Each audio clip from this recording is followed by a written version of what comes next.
اپنا نام لکھا دیں، ہم اس سال حج کو جائیں گے۔ اب جو آپ کے ماننے والے تھے، آپ کے مریدین تھے، انہوں نے اپنے نام لکھائے، ہزاروں کی تعداد میں نام فہرست میں آ گئے، ہزاروں کی تعداد میں نام لوگوں کے آئے، لوگوں نے نام لکھائے حج میں جانے کے لیے، آپ کے ساتھ میں حج پر جانے کے لیے ہزاروں لوگ تیار ہو گئے۔ اب ہزاروں لوگ جب تیار ہوئے تو آپ نے یہ قید بھی لگائی، یہ شرط بھی لگائی کہ میرے ساتھ میں حج کی وہی تمنا رکھیں کہ جو اپنے ساتھ میں روپیہ پیسہ توشہ مال وغیرہ لے کر کے نہ چلے۔ میرے ساتھ میں حج کے لیے وہ بالکل نہیں جائیں گے جو روپیہ پیسہ اور توشہ وغیرہ ساتھ میں رکھنے کا ارادہ رکھتے ہیں۔ ایسے لوگ حج کے لیے نہیں چلیں گے جو اپنے پاس میں کوئی ذخائر لے کر کے چلیں، کوئی اسباب لے کر کے چلیں۔ آپ نے بالکل منع فرما دیا۔ جب آپ نے منع فرما دیا تو چند ہی لوگ رہ گئے جو آپ کے ساتھ حج پر جانے کے لیے تمنا رکھتے تھے، باقی تمام جو ہے ڈانٹ گئے، منع کر دیا اور لوٹ گئے کہ ایسا کیسے ہو سکتا ہے کہ بغیر توشے کے، بغیر اسباب کے ہم حج کے سفر کو پورا کر لیں۔ یہ بات تو محال ہے، یہ بات تو ناممکن ہے کہ بغیر توشے کے، بغیر کھانے پینے کے ہم اتنے بڑے طویل سفر کو کیسے طے کر سکتے ہیں۔ تو جن کو یہ بات محال لگی انہوں نے منع فرما دیا، وہ لوٹ گئے اپنے گھروں کی طرف، اور جن کو ان پر بھروسہ تھا، جن کا ایمان کامل تھا، جن کے دلوں میں واقعتاً سچی محبت تھی حج کے لیے، وہ آپ کے ساتھ میں راضی رہے اور آپ کے ساتھ میں حج کے سفر پر نکل گئے۔ اب جب وہ نکلتے ہیں حج کے لیے اور پہنچتے ہیں، کچھ دور سفر کرتے ہیں اور کچھ آگے پہنچتے ہیں تو ان کو بھوک لگنے لگتی ہے۔ جب ان کو بھوک لگنے لگتی ہے تو وہ کہتے ہیں کہ اے ابو مسلم رحمۃ اللہ علیہ، اے ابو مسلم، ہم بھوکے ہیں، آپ ہمیں کھلائیے، آپ ہمیں کھلائیے، ہمیں بھوک لگ رہی ہے اور ہمارے جانور بھی بھوکے ہیں۔ تو ابو مسلم رحمۃ اللہ علیہ فرماتے ہیں کہ دیکھو، ہمارے رب اللہ رب العزت نے بنی اسرائیل کو جنت کا کھانا من و سلوہ عطا فرمایا تھا۔ اگر ہم اپنے رب اللہ رب العزت سے مانگتے ہیں تو وہ اسی طریقے کا کھانا ہمیں بھی کھلانے پر قادر ہے، وہ قادر ہے ہمارے لیے بھی اسی طریقے کا کھانا کھلانے پر۔ تو امام ابو مسلم رحمۃ اللہ علیہ نے 2 رکعت نفل نماز پڑھی اور تمام اپنے ساتھیوں کو بلایا اور دعا میں بیٹھ گئے۔ اب دعا فرماتے ہیں، یا اللہ، ہم تیرے بندے ہیں، تیرے سفر میں نکلے ہیں، تیری عبادت کے لیے نکلے ہیں، حج کے لیے جا رہے ہیں۔ یا اللہ، ہم گھر سے کوئی توشہ، کوئی کھانے پینے کا سامان، کوئی اسباب لے کر کے نہیں نکلے۔ یا اللہ، تو ہماری مدد و نصرت فرما۔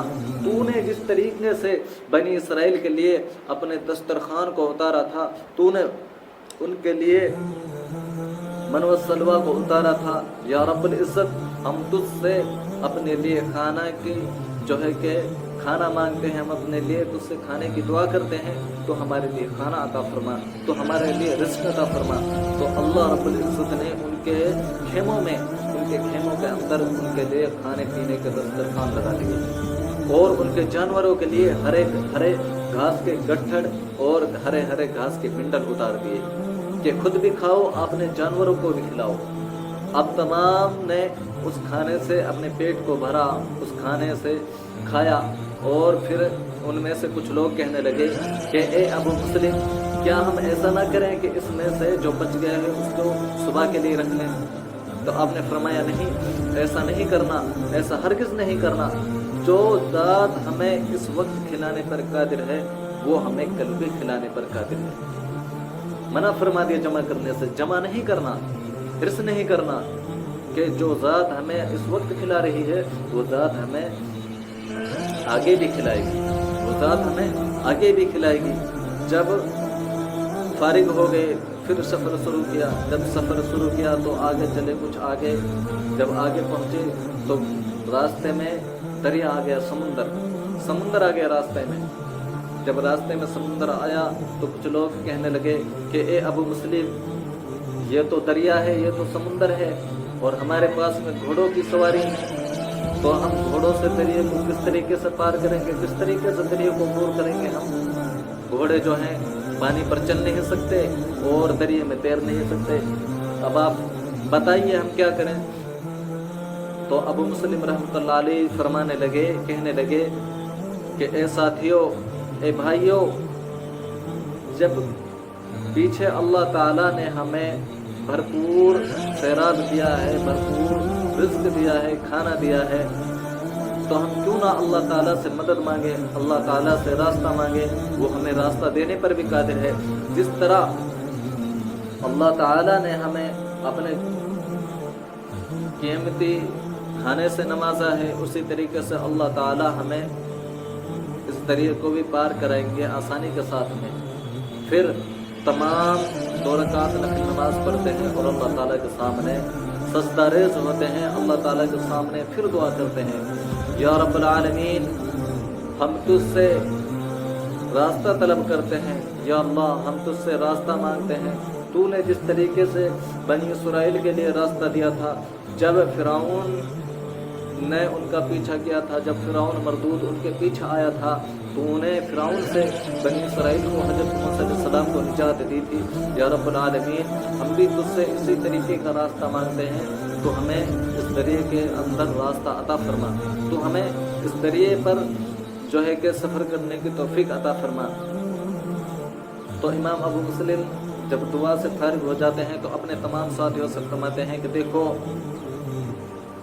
یہ دریا، یہ سمندر، ہم اس پر سفر کرنے والے ہیں، اور میں ذمہ داری لیتا ہوں، میں گارنٹی لیتا ہوں، میں ضمانت لیتا ہوں کہ اگر تم میں سے کسی کا کوئی مال ضائع ہو جائے، ہلاک ہو جائے، گم ہو جائے، تو کل قیامت کے دن مجھ سے سوال کر لینا، میرے گریبان کو کل قیامت کے دن میدان حشر میں پکڑ لینا کہ اے ابو مسلم، تو نے کہا تھا ہمیں دریا کے اندر سفر کرنے کے لیے، دریا کے اندر گھوڑے ڈالنے کے لیے ہم سے تو نے کہا تھا، تیری وجہ سے ہماری جان ضائع ہو گئی، ہمارا مال ہلاک ہو گیا، تیری وجہ سے ہمارا یہ نقصان ہو گیا، اگر اس طریقے کا کوئی نقصان تمہارا ہو جاتا ہے تو میں اس کے لیے ذمہ دار ہوں، میں اس کا ضامن ہوں۔ اب آپ نے اپنے تمام ساتھیوں سے کہا کہ اپنے گھوڑے کو جو ہے دریا پر ڈال دیجئے۔ اب آپ دریا کا سفر کرتے ہیں، اور سفر کرنے کے بعد میں آپ دریا کو جب پار کر لیتے ہیں، دریا کو جب آپ پار کر جاتے ہیں، دوسری طرف پہنچتے ہیں تو اپنے ساتھیوں کو متوجہ فرماتے ہیں اور پوچھتے ہیں تمام ساتھیوں سے، کیا آپ کا کوئی مال ہلاک ہوا ہے؟ کیا آپ کا کچھ گرا ہے؟ کوئی سامان ضائع ہوا ہے؟ کیا کوئی نقصان آپ کا ہوا ہے؟ تو ان میں سے ایک ساتھی تھے جنہوں نے جان بوجھ کر کے اپنا لکڑی کا پیالہ جو ہے وہ دریا میں ڈال دیا تھا، دریا نے اپنا پیالہ جان بوجھ کر کے چھوڑ دیا۔ وہ پیالہ اللہ کے فضل و کرم سے، اللہ کے جو ہے کہ عطا سے وہ پیالہ ان کے پیچھے پیچھے چلتا رہا۔ اللہ تعالیٰ کا حکم تھا کہ وہ پیالہ ان کے ساتھ ساتھ چلے، وہ پیالہ وہیں پر جو ہے غرق نہ ہو کر کے، وہ پیالہ وہیں پر ضائع نہ ہو کر کے ان کے پیچھے پیچھے چلتا رہا۔ جب وہ دریا کو پار کر گئے، دریا کو انہوں نے عبور کر لیا، جب وہ دوسرے کنارے پر پہنچ گئے تو وہ پیالہ ان کے پیچھے پیچھے چلتا رہا، اور اس کنارے پر وہ دریا، وہ پیالہ بھی ان کے ساتھ ساتھ پہنچ چکا تھا۔ جب وہ پیالہ وہاں پہنچتا ہے تو وہ شخص بولتا ہے کہ جناب، میرا جو ہے ایک پیالہ تھا لکڑی کا، وہ پیالہ میرا کہیں پر گر گیا ہے اور وہ پیالہ رہ گیا۔ تو آپ نے فرمایا کہ وہ جو پیالہ پڑا ہوا ہے کنارے پر، وہی تو کہیں آپ کا پیالہ نہیں؟ تو وہ فرمانے لگے کہ جی ہاں، واقعتاً یہی میرا پیالہ ہے۔ تو فرمایا کہ اپنے پیالے کو اٹھا لو اور چلو ہم آگے چلتے ہیں۔ میرے بھائیوں، اللہ تعالیٰ کی جو ذات ہے وہ ہر چیز پر قادر ہے، ہر چیز پر، کوئی چیز اللہ تعالیٰ کی قبضہ قدرت سے باہر نہیں ہے۔ اللہ تعالیٰ نے جس طریقے سے بنی اسرائیل کی مدد و نصرت فرمائی تھی تو امام ابو مسلم رحمۃ اللہ علیہ نے اللہ تعالیٰ سے مانگا، اللہ تعالیٰ سے جو ہے کہ اپنے تمنا اللہ تعالیٰ کے سامنے ظاہر کی، اپنے دعاؤں میں اللہ تعالیٰ سے مانگا تو اللہ تعالیٰ نے ان کی مدد فرمائی۔ اگر ہم بھی اپنا حال انہی کی طرح بنا لیں، اللہ تعالیٰ سے مانگنے والے بن جائیں، اللہ تعالیٰ سے مدد طلب کرنے والے بن جائیں، تو اللہ تعالیٰ انشاءاللہ ہمارے کاموں کو بھی، بگڑے ہوئے کاموں کو بھی بنانے پر قادر ہیں۔ شرط یہ ہے کہ ہم اللہ تعالیٰ سے مانگنے والے بنیں، اللہ تعالیٰ کے سامنے جھکنے والے بنیں، اللہ تعالیٰ سے اپنی فریادوں کو رکھنے والے بنیں اللہ تعالیٰ کے سامنے۔ اللہ تعالیٰ سے اگر ہم مانگیں گے تو اللہ تعالیٰ ہمیں ضرور عطا فرمائیں گے، ضرور دیں گے۔